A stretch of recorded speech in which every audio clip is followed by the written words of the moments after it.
You wanted the best. You've got the best podcast. The hottest podcast in the world. The Chris Voss Show, the preeminent podcast with guests so smart you may experience serious brain bleed. The CEOs, authors, thought leaders, visionaries, and motivators. Get ready. Strap yourself in. Keep your hands, arms, and legs inside the vehicle at all times, because you're about to go on a monster education roller coaster with your brain. Now, here's your host, Chris Voss. Hi, folks. Voss here from the ChrisVossShow.com. There you go, ladies and gentlemen. Our latest season that makes it official. Welcome to the big show. As always, the Chris Voss Show is a family that loves you and tries to make you better by bringing the most amazing guests on the show with their amazing mindsets, their perspectives on life, the things that they'll teach you from the stories and lessons they've learned in their life, and how to overcome sometimes diversity and be a better person. And we're going to have a show that was going to teach you how to be worse people, but it seems like the world's doing that on enough as its own. So go to Goodreads.com/Chris Voss, LinkedIn.com/Chris Voss, Chris Voss 1 on the ticket, Talkity, and all those crazy places on the internet. Today we have an amazing young lady joining us on the show. We're going to be getting into with her insights, etc., etc. Daphne Michaels joins us on the show, and boy, she's going to be talking about something she terms ultra consciousness and leadership. Mixed with that, I think we'll get into what that means and talk to some of the offerings she has. She's a multi-book author, and we're going to be talking to her on the show. Welcome to the show. How are you, Daphne? I'm doing very well, and I'm so happy to be here. We're happy to have you as well. So give us .com where people can find you in the interwebs. DaphneMichaels.com. Mm-hmm. And your build is a pioneering force in the world of leadership transformation, known to many as the CEO Maker, for her remarkable ability to guide leaders and organizations to new heights of consciousness and achievement. And 2 decades of hands-on experience, a best-selling author, nationally syndicated columnist, and highly sought-after advisor for small business owners and CEOs. Daphne, welcome to the show. Give us like a 30,000 overview of what you guys do there. Well, when you said that I work with CEOs and that I've been called the CEO Maker, the reason for that is because I not only go into the organizational structure and every department in terms of flow and how people are delivering their product, but I am equally as interested in the embodiment of the CEO. So in other words, the CEO themselves or senior leadership, they need to develop themselves in terms of their human potential on an entirely different level than anybody else. Mm-hmm. There you go. And why is it so important that they do that above everyone else? Because they are carrying the tone for their entire organization. And in my work, I work with energetics. So I started working with the energetics many decades ago, and I was also a licensed psychotherapist. And so I understand the depth of the human psyche. And at the depth of the human psyche, we get into the territory of quantum awareness. Quantum awareness. And tell us what a definition is for that, quantum awareness. So quantum awareness is about understanding, becoming aware of life on an energetic level. So you've heard quantum physics as, it's the new physics in terms of it's very well respected, and it's a theory, but it's very well respected. So quantum awareness is where human potential experts understand that underneath the thoughts and feelings and behaviors of people is their core energy. And the core energy is who they really are. And so that is quantum awareness. There you go. And what is ultra consciousness? I'm not even sure I'm conscious half the time. A lot of us fly through life on our coattails, I suppose. And we're just hanging out for dear life. What does ultra consciousness mean? Well, interestingly enough, the human potential work is about becoming aware of our thoughts, our feelings, our behaviors, and how we can get the most out of our life and also do the best in our life. So Oh, that takes us to human potential, and that is self-awareness. Quantum awareness takes it into an entirely new dimension, because once we get into quantum awareness or ultra consciousness, which is kind of the same thing, mhm. we are beyond self-awareness, and now we're connected to the universe. Connect to the universe. That's a good place to be. And so, how does that help us in getting that upgrade to the thing? Do I have to pay extra for this? The to get the upgrade? The upgrade. Well, the upgrade the upgrade is something we earn through our practices. And Oh, what we're really trying to do is we're trying to move beyond ego. And ah, from a psychological standpoint, the ego is actually kind of important in a chaotic world, because mm, it's our defense structure. mhm, It keeps us from being hurt. We have defenses, and so the mhm, ego. But the thing about the ego is that we developed the ego by the time we were 7 years old. So oh, when we're out in the world and we're operating on ego, we're operating as our 7-year-old self. mhm, So the upgrade is to upgrade upgrade the way that we interact with ourselves, with mhm, one another, and the world. ah, That's the upgrade. And that really takes us becoming more aware of how we think, how we feel, why we feel this way, and how we can get to our core energy to really bring something special to the world. mhm. Now you call the movement that you do the Shiba movement, SHB movement. Do I have that right? The SHIB SHIB movement. movement. I'm sorry, I got that. No I was trying to find my problem. notes here. The No SHIB problem. movement. Tell us about what this is, and is it a cult I've got to join where there's sacrifices of goats or anything like that? Because Well, I'm kind of into that thing. you are. No, I'm just Well, kidding. the thing is that I've been teaching what I teach in terms of energetics Uh huh. and quantum awareness for over 25 years. Wow. And I had an institute before COVID, and people would come from all over the United States, and we would do very intensive weekend seminars. Mm. And sometimes people would say, is this like a cult or something? And that it is such a funny thing that people say or ask about, Oh. because generally a cult, it's about a leader trying to take control. Yeah. Right. Yeah. Okay. So it's definitely not a cult, because I have no interest in taking control of anybody. What I do is empower people to Okay. take control of their life. Oh, that's a cult in and of itself. That's a People cult in form and your of itself. form your own cult, folks, and fix yourself. How about that? And be your own guru. Yeah. Yeah, just stay away from that Kool-Aid. You'll be fine. I've heard bad things about it. It's been sitting Yeah, out too don't want long. to drink the Kool-Aid. Too Don't much want to of drink. that going on. Here's a good analogy, maybe. Yeah, I mean, this is your thing, so correct me if I'm wrong. But one of the problems with the ego is it tends to drink its own Kool-Aid, right? It tends Oh, to BS absolutely. itself, right? And that's one of the problems with the ego.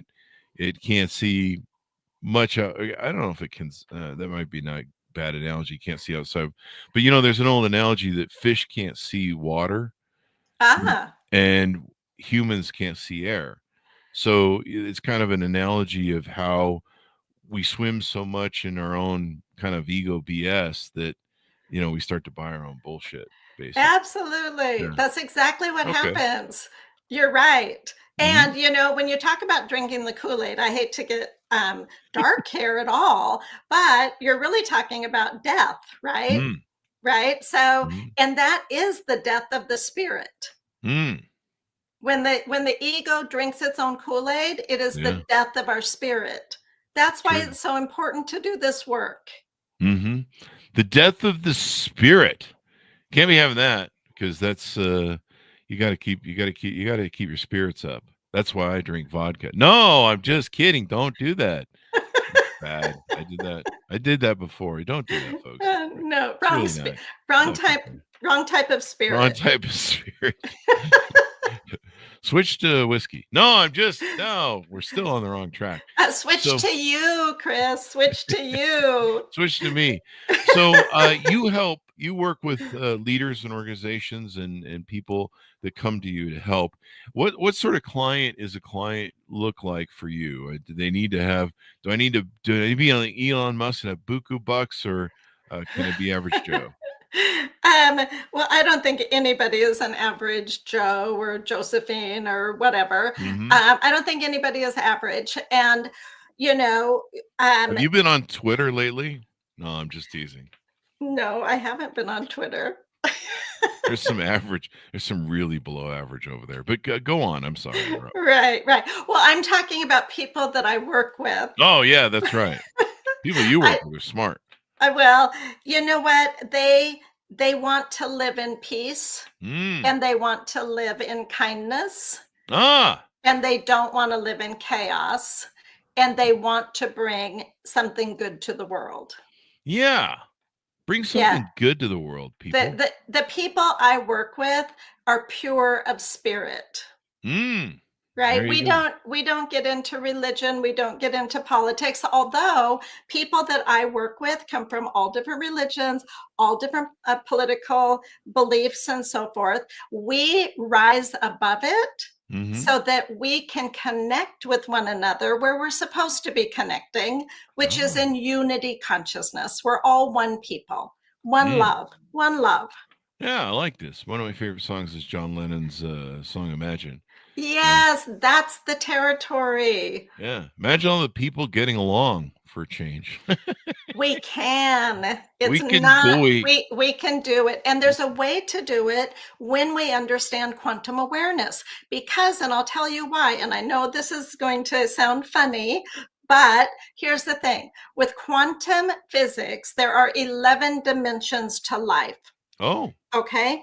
When we use this model for human potential work, we're looking at different dimensions to life.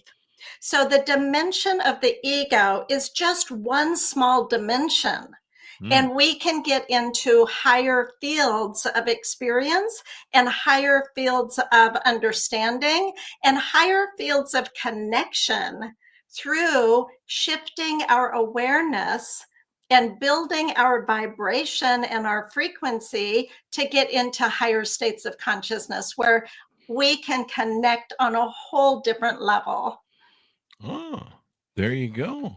And do you want to tease out some of these 11 states, these 11 things that maybe tease them out a little bit? Well, I really focus on the first 5 in my teachings. So think about it this way. When we are in the, chaos of everyday life, our defenses are, intact. We're afraid and we're defensive. And it's just, like I said, it's not the best part of us. That's called the first field. Okay. That's one dimension. Okay. Right beside that or above it, depending on how you want to look at it, is an entirely different dimension of life. In this dimension, we find when we are in a protected environment, when we're among friends, or when we're in nature, or maybe a retreat, something where we can relax and we can receive a higher vibration from life. We receive more of a good feeling. Okay. This allows our own frequency to rise. And from this place, we have access to potential that we will never have access to in that chaotic first field. Yeah. So now we can start figuring out how to build our life, how to manifest our life from a higher frequency of the second field. But we all know that the second field does not exist in the first field. So then there's another thing we have to do. We have to get to the third field. And the third field is flow. And Okay. everybody can relate to flow states of consciousness. Yeah. And the flow states of consciousness tell us that we are now accessing that deeper part of us. Mhm. It's not buried below the ego. We're accessing it and we're learning how to bring it through at will so that we can go back into the world and be in flow rather than fear. Ah. And that is the third field. All sorts of amazing things happen, right? Mhm. You know, people connect like you and I are connecting. Yeah. This is third field. This is not the chaos of the first field. This is a different level. There you go. So the fourth field is incredibly interesting. And anybody who understands energy work or has ever done Reiki or been involved in energetic practices, even meditation and mindfulness, understands that we connect beyond space. So even though one of our loved ones may be at a different location in the world, we know we're still connected because we can feel it. Mm. Energy workers work with that field because we can send energy to different places in the world through right where we are. So we can impact energetic healing and energetic vibration and so forth. That is outside of space. That's the fourth field. Wow. And then the fifth field that I work with is timelessness. We have to pay attention to our timeless nature. When we look up into the sky at night and we see the stars, and now we're in the fifth field because now all of those problems that seem so insurmountable actually are not as insurmountable as we think because we're in a larger container and we're actually accessing greater intelligence, heightened intelligence through being in this timelessness. It's where most of the really good thoughts come from. Epiphanies come from here. Oh. So in my work, I teach people to understand which field they are in. And if they're in the first field, they can recalibrate their being to rise to a higher vibration so that now they can approach their life and their leadership from a higher perspective. And it's little practices we do that take us to these different dimensions. Oh, wow. So how long do you usually work with people? How long does it take to master this on average, would you say? It's really interesting. I have very long-term clients. So I have clients that I've worked with for over 20 years, but it's because I've had an institute and people like this work. So we just kept going. So in terms of the work, there's never an end to it.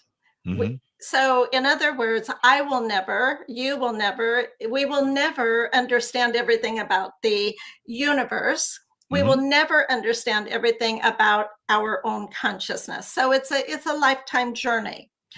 Now, this said, it is absolutely remarkable how fast this work works. Because, like I said, I was a psychotherapist for a long time. And I also did energetic work as well. And I was able to compare the two in terms of regular psychotherapeutic scope of practice or working energetically and helping people develop their own energy system to get to these heightened states of consciousness. And I will tell you, something can happen in one session that could take 6 months in a regular psychotherapeutic framework. Oh, wow. Because of how fast this is. Once you are able to get beyond your ego, it's where people have epiphanies. They say, oh my gosh, I realized something. Everything changed when I realized that. So this work helps people realize. It helps people get tuned into a higher truth. And so when that happens and they go with it and they surrender to the wave, they can transform themselves so quickly. Wow.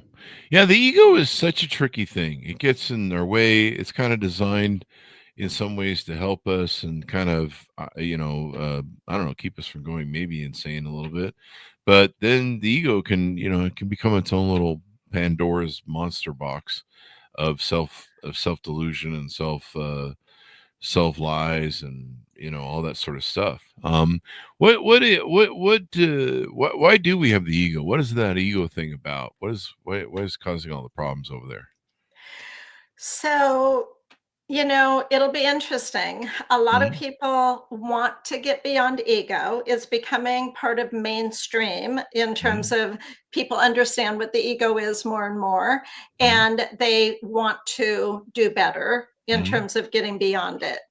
But really, what's happened is that when children are being raised, they're not raised to understand their own energetic anatomy. They're Mm. not raised to understand these are thoughts that need to be transmuted into higher thoughts. Mm. And so we're not really raised to understand that fear and sadness and grief and uh, the different negative emotions, we're not raised to understand that they are part of life and that we need to always aim for something higher and better and more connected. Ah. If we don't understand this, then these emotions and the thoughts that go along with them Mhm. make us retreat, and Mhm. we go into ourselves and we disconnect from other people and we disconnect from potential, and we don't know how to navigate complexity. Ah. So that's what's happened. Imagine that this ego structure is actually developed with greater understanding of how to stay connected to your deeper self and the universe, and you're going to have a different human being. Ah, there you go. And yeah, I mean, I see so much self-delusion in the world today. You see a lot of it on social media and people, living in their ego and being triggered and not, understanding why they're being triggered, et cetera, et cetera. And the ego, of course, triggering all that good stuff. Tell us how you got in this field. What was your upbringing? How were you raised? And what got you influenced in the field of this type of psychology? I was raised, so in terms of religion, Mhm. none at all. Mhm. So my parents were very careful about having any of us introduced to religion. Mm. And they didn't think that would be a healthy thing for us. So I'll Mhm. tell you what, though, this is kind of a funny thing, because I used to sneak out to go to church. Oh, serious? It's Well, I used to really sneak out of church. yes, That's because funny. I was drawn to it. I was Yeah. drawn to it. However, I didn't really, get into it that much, right? Just a little Mhm. bit here, a little bit there. But mostly, I was raised on a lot of acreage. So it would be like walking out into 40 acres of forest and pastures and that kind of thing. And Mm. there were six of us, six children. And in the morning, my mother would say, go get out of the house and come back at dinner, Yeah. right? Yeah. That was my mom. So we did that. And I think being connected to nature was the key for me Mm. because of the vibration. Mm. However, this didn't go so well when I was trying to figure out how to understand the the chaos in life. Mm. And so that was extremely disturbing to me and it scared me. Mhm. And so by the time I was 19, I was really not having it with, got to grow up, got to get into the workforce, got to do all of that. It felt like so much pressure. And I'm not sure why. My sister said I was like this before I was 19. She said, yeah, don't you remember? You were like that when you were like 6. Right? I'm like, no, I don't remember. And she said, you were. Well, at 19, I had a major spiritual awakening.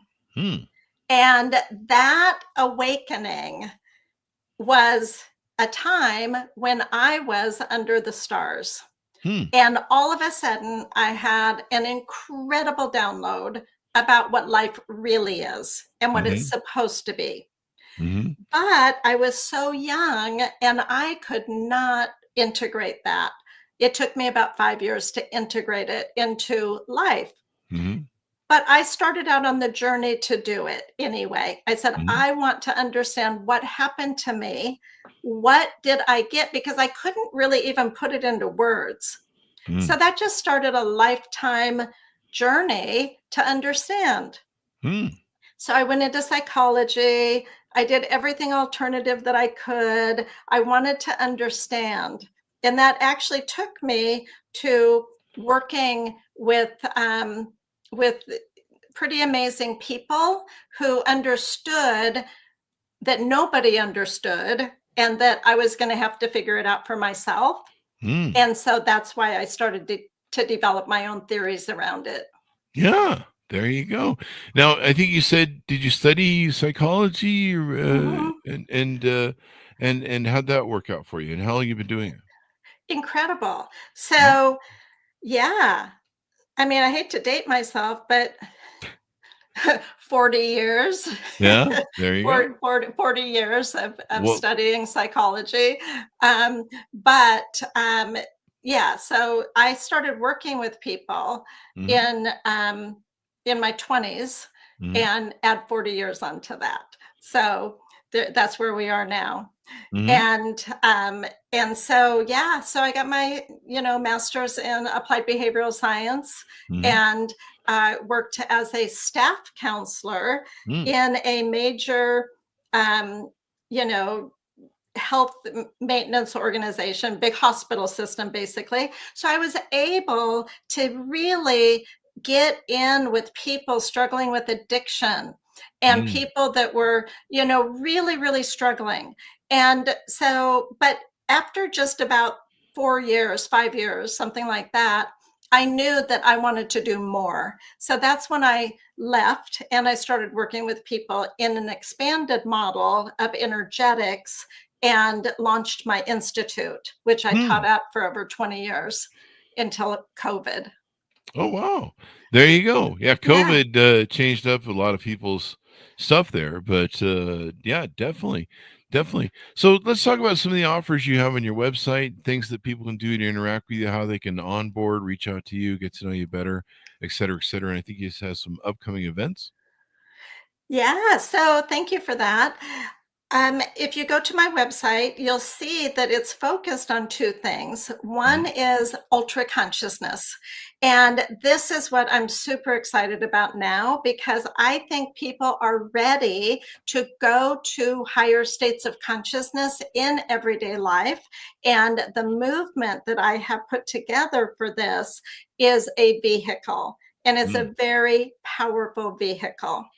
And so anybody who's interested, it's by application because, of course, I need to screen people, but I meet with them individually or in a small group on Zoom. People can sign up for the SHIB experience and just see if it's a good fit to look at the SHIB movement as a potential vehicle for your evolution of consciousness. So that's one thing. And then the other thing is this leadership pilot. So it's kind of interesting because even though I have been completely focused on evolution of consciousness work as a human potential expert for many years, I love business, right? I love how businesses work in terms of the potential of businesses. So when I did my work in applied behavioral science, I also specialized in leading and consulting for businesses. So those two things together, human potential work, and then looking at how businesses can reach their potential through very mundane but enlivened processes in every department. But it really comes down to how the leader's going to carry their leadership. So I work on both of those levels. So those are the things I've got going on right now. There you go. You talk about ultra consciousness leadership. And if anything, being a CEO, being a leader, you can pull in a lot of problems if you're running off of ego. You've got to be able to get outside of that. You got to see the world outside, not only from innovation aspect or what's coming in business and your business vision, but also in interacting with others. Correct? Wouldn't you say? Absolutely. The thing about being a CEO is that you have to tap into the archetype of it. So when I talk about the archetypal energy of being a CEO, I'm talking about king or queen, right? So these are archetypal energies. If we're not plugged in to these archetypal energies, we're going to burn out. We're not going to feel like we can meet the moment. And we're not going to feel like an imposter. Because it's too much. It's too much to be a leader without the extra help from the universe. So, and the worst thing any leader can do is keep their world small. Right? One of the things I'm working with leaders on right now is to start looking at AI more seriously. Because I work with small businesses, and small businesses, oftentimes they love the family vibe. And anything that they think is going to disrupt it or make it more, kind of corporate feeling or something like that, they kind of resist it. And so I'm the very first one to say, you want the processes, the standard operating procedures, the processes, you want everything from the corporate structure, and you can, shift it around in the way that it works for you in terms of your hierarchy or something like that. But don't throw that out, because that is your flow. That's what takes your business into third field. So, and AI 100% needs to be incorporated into your business, because if not, you're going to get left behind. Oh, yeah. This is like, there's no other way to do it. And AI is going to help you accelerate your success. So it's pretty fun to help people get out of the smaller mindset and into where we are now, what the potential is now, both in the world and in the cosmos, and bring it all together and say, let's be the absolute best we can be. Be the best we can be. That's definitely what we want to do, and it sounds like you really help people do it. So give people the final pitch out to reach out to you, to onboard, how they can do it, .coms, et cetera, et cetera. DaphneMichaels.com. I'd love to talk with you about your leadership, your small business, and also just your own human potential. DaphneMichaels.com.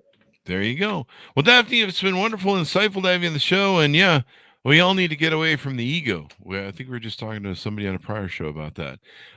Ego is, can get us in a lot of trouble. I mean, I suppose there's some safety versions there. But thank you very much, Daphne, for coming on the show.